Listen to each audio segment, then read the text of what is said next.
This general YouTube channel. Excuse my trash talk. So we are here to play a Blitz game, 10 minutes Blitz game, and we have already started a game against an opponent called Marriott, and yeah, he's from what is that?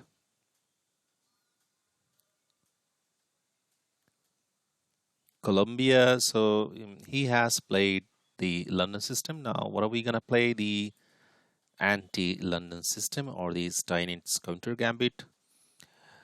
And now here they have decided to take, but as far as I'm concerned, that is playable. Usually they keep the tension. Now we are going to develop this knight to here at c6. Though we could have played other moves. For example, knight f6 could have been a possibility. Now they played knight f3, and again my system is giving me lag. It was good though. I think some kind of update is going on in the background. Here I'm just gonna play e6 and just aiming for this pawn. Although that makes our let's go bishop temporarily bad. And knight c3. Now we can safely take the pawn.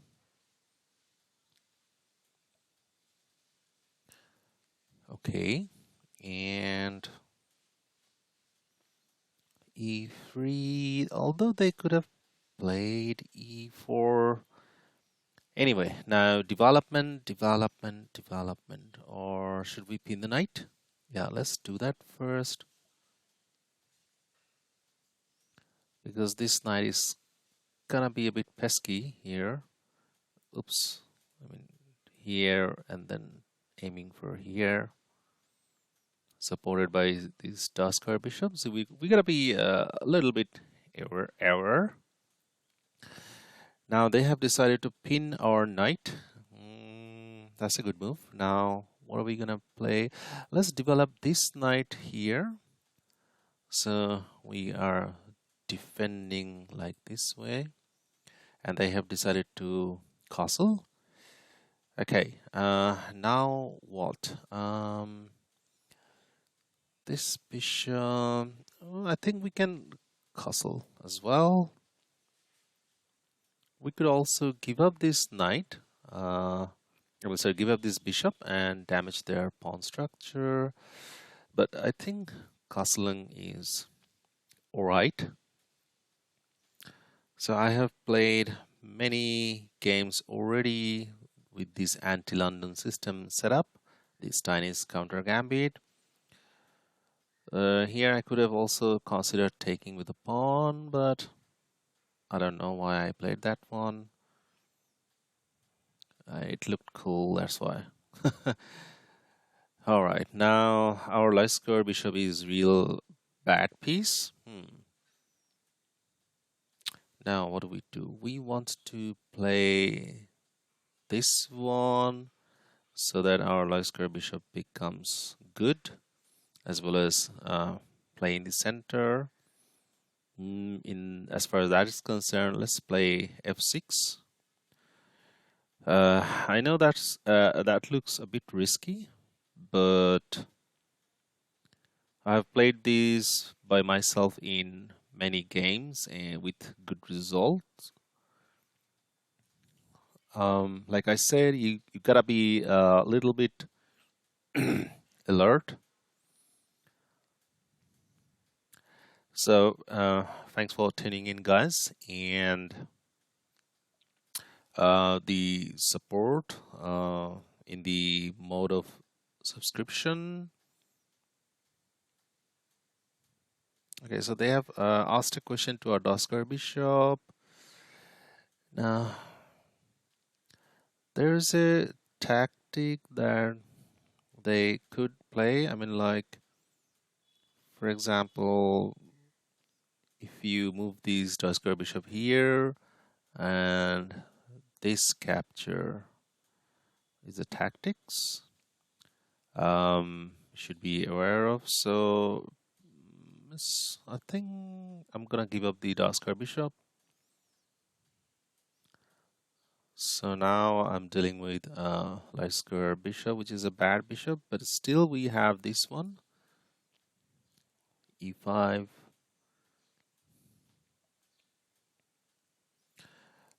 Now what? Now this bishop is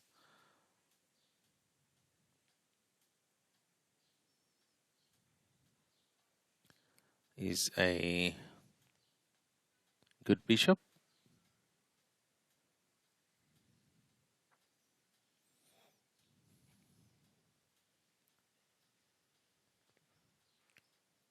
What is wrong? Look at the lag. I mean, look at the timing. The lag I'm receiving from my computer or network, whatever. Did you see that, guys? I mean, like it's 7:31, then 7:26. Did you see that?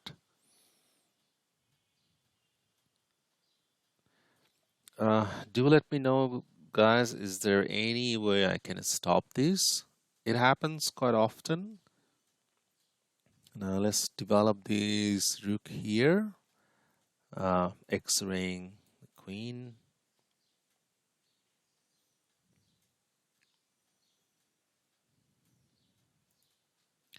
Yeah, like I said, the amount of support I've received from you guys in the mode of subscription, that's really awesome, and I cannot thank you enough for that.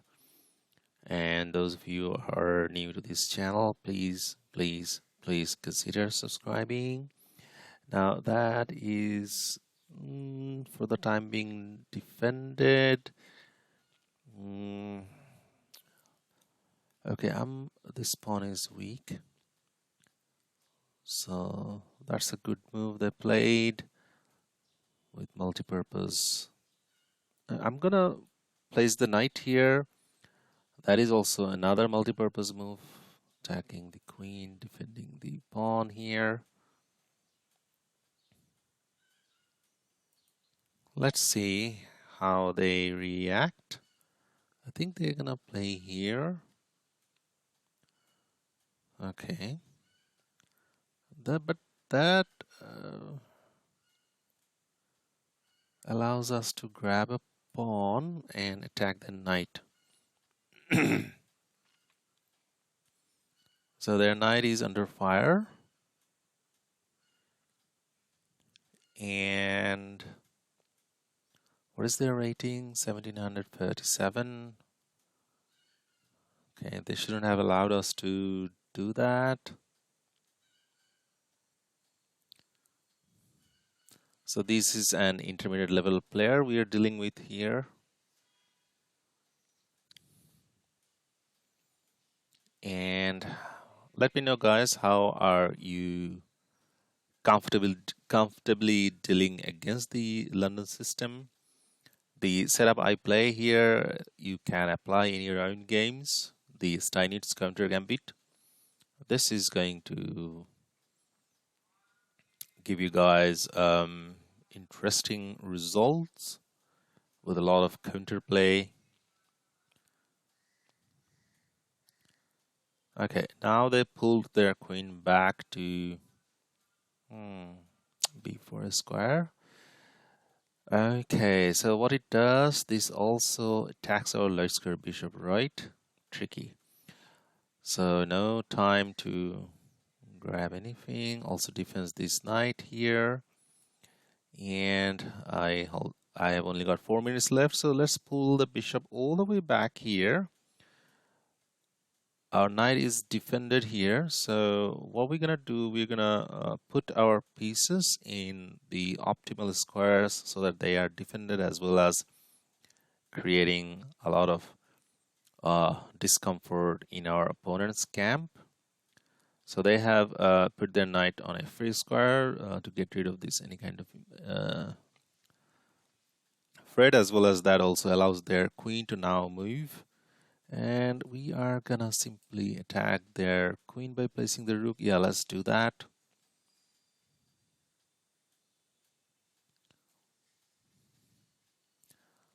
So what are we doing? We're just following the simple strategy we talked about many times. We always look for check, capture, threat. This is a threat. Fork and pin. These are the 5 things that we always follow. And as well as we always think about what our opponent's latest move is doing and not doing. So if you guys can follow these 6 steps, like I said, check, capture, threat, pin, fork, sorry, 7 steps. What is your opponent's latest move doing and not doing? And the last one is whether you have any defended piece or whether you have any unguarded or undefended pieces. Now that's we always look for fork, like I just said. So that is a fork, and now we are definitely doing better. So is there anything better? We also have this fork. Should we do that?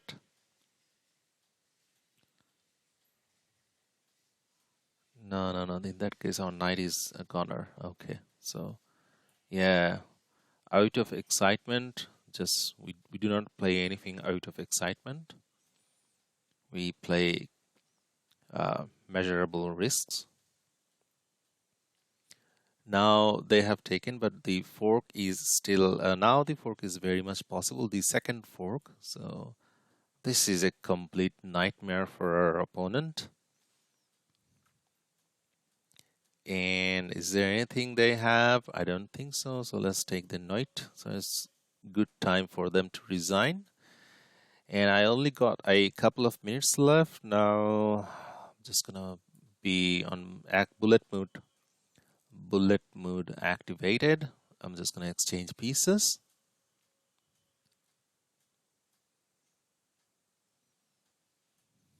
Or try to exchange pieces. They should not exchange queens. And so they have decided to rather attack here, this pawn, weak pawn. So let's guard it. It's never too late. And we should never be relaxed. Let's pull our pieces back.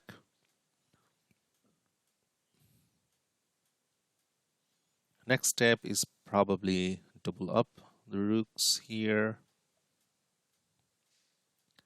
Yeah, I think we can do that now.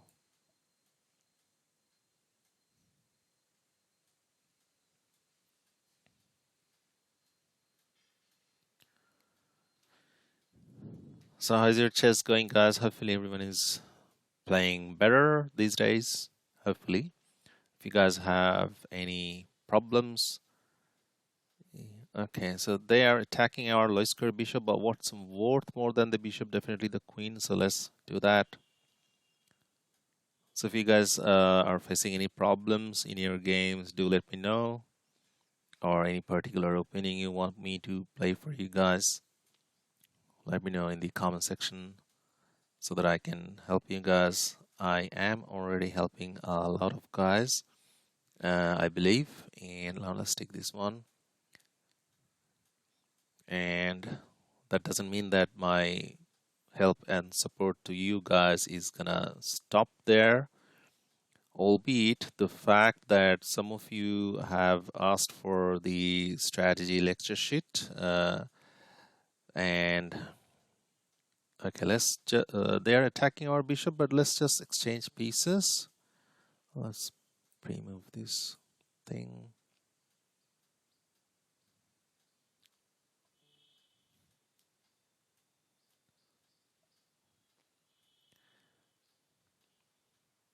And now we can defend this last square bishop like this way. Now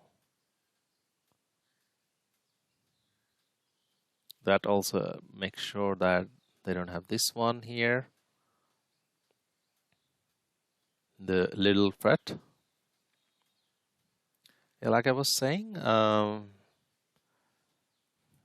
the deliverance of those lecture sheets are still pending. I know it, guys, and I do apologize for that. For the fact that I'm very busy these days, and as soon as I get some time, I promise, and that is a promise to you guys, that I'll send the lecture sheet. And those of you who are still interested on grabbing those lecture sheets, let me know in the I mean my email. Okay, sorry guys. You can just simply email me. Now that's a blunder, because here and then here.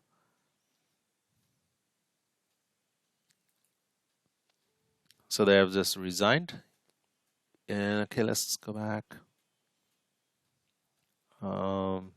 Yeah, those of you who still want these the lecture sheets, these are strategy for beginner and strategy for intermediate level players. The two lecture sheets we talked about in the playlist section. You can also find the live screenshots of those lecture sheets, and if you are interested receiving them, just drop me a line on the email address. Here you will find on the description section the video, and I'll get back to you in due time. So this was a anti-London system, or the Steinitz counter gambit. We play against d4, d5, and then when they play bishop f4, we know that this is a London system, and that is the reason why we play c5. That is also the reason. That is also one of the reasons why I do not myself play London system sometimes by simply driving in with bishop f4. Instead, I develop my knight to f3 first and then play bishop f4. That's like not showing my cards. So c5, and here they take. But I guess taking is all right, but keeping the tension is the best move. Here we just simply developed our knight to this square, c6 square. Now knight f3 they played, and we played e6. That's a temporary blockade of our own light square bishop, making that bad. And now once they played knight to c3, we just simply grab this pawn, and once they played e3, making room for the light square bishop, we just played bishop b4, because the reason why we played that, because the knight could have jumped in here, and as guarded by this dark square bishop, this square is vulnerable, forking this. So which is the reason we avoid that by pinning their knight, and they pinned our knight, and we defended the knight by this way. And here they castled, we also castled, and now they captured our c6 knight. We recaptured with our knight. Instead, we could have considered taking with the pawn, and they developed their queen to d3. We played f6, and yeah, so they asked a question. We just simply gave up the dark square bishop. Now they captured with the queen, and we played e5 because we wanted to play this anyway during the game, and during the game we talked about that. And from here we are doing actually better because of the fact that we are controlling the center better than them. So their London system didn't actually work on us. Now that allows us to develop our light square bishop and attack that knight. and the knight goes back to d2. Now we develop this rook, x-raying their queen. And the queen, they slid back the queen to b3 square. Now that was a good move, attacking this pawn and this pawn. This pawn is guarded though. The actual fact is that it was attacking that pawn. Now we put our knight here to attack their queen as well as defend this pawn. And here I think that was their mistake. The queen should have come here, because now this pawn is loose, and we grab that pawn. And here, oh boy, the lag. They played this move, queen, a tempo wasted, queen b4 to guard that knight, and we played an okay, guard that knight, and as well as attacked our light square bishop. So we were not tunnel visioned. Tunnel vision is a problem I myself faced many times, countless times, and I still face them. Thanks to the longer time controls, a bit longer time controls. Here, we carefully observe each of our opponent's moves.